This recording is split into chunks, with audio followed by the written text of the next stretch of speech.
দেশে জরুরি অবস্থা জারি নিয়ে কি হচ্ছে?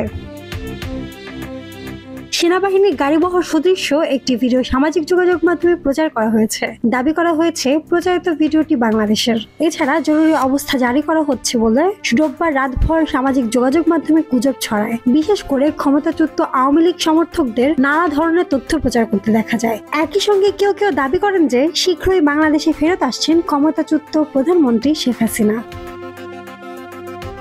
সোমবার আইন শৃঙ্খলা পরিস্থিতি নিয়ে ব্রিফিং শেষে এই জরুরি অবস্থা নিয়ে যে তথ্য ছড়ানো হচ্ছে সেই বিষয়ে সাংবাদিকরা প্রশ্ন করেন স্বরাষ্ট্র মন্ত্রণালয়ের সিনিয়র সচিব নাসিমুল গনির কাছে। তিনি জানান, বাংলাদেশে আইন শৃঙ্খলা পরিস্থিতি স্থিতিশীল রয়েছে এবং জরুরি অবস্থা জারি নিয়ে গুজব ছড়ানো হচ্ছে। সচিবালয়ের সাংবাদিকদের প্রশ্নের জবাবে জরুরি অবস্থা জারি নিয়ে ছড়িয়ে পড়া তথ্যকে গসিপ হিসেবে বর্ণনা করেন স্বরাষ্ট্র সচিব। বলেন, আইন শৃঙ্খলা পরিস্থিতির অবনতি হওয়ার আশঙ্কার কোনো তথ্য আমার কাছে নেই। নরমাল যেরকম রিস্ক থাকে সেরকমই আছে।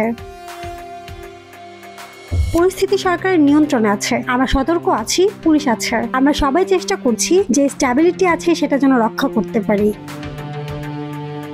এদিকে রিউমার স্ক্যানার টিমের অনুসন্ধানে জানা যায় জঙ্গি নির্মূল হবে বাংলাদেশ থেকে। বরং ইন্দোনেশিয়ার জাকার্তার গাম্ভীর রেলওয়ে স্টেশনের নিকটবর্তী স্থানে ধারণকৃত একটি ভিডিওকে সম্প্রতি বাংলাদেশের ভিডিও দাবিতে প্রচার করা হচ্ছে।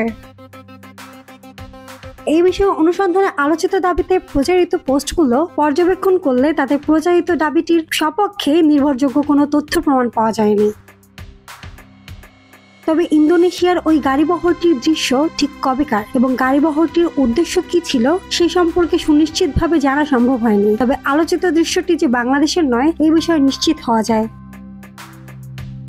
সুতরাং ইন্দোনেশিয়ার এক গাড়িবহরের দৃশ্যকে সম্প্রতি বাংলাদেশের জঙ্গি নির্মূলের উদ্দেশ্যে সেনাবাহিনীর গাড়িবহরের দৃশ্য দাবিতে প্রচার করা হচ্ছে, যা মিথ্যা।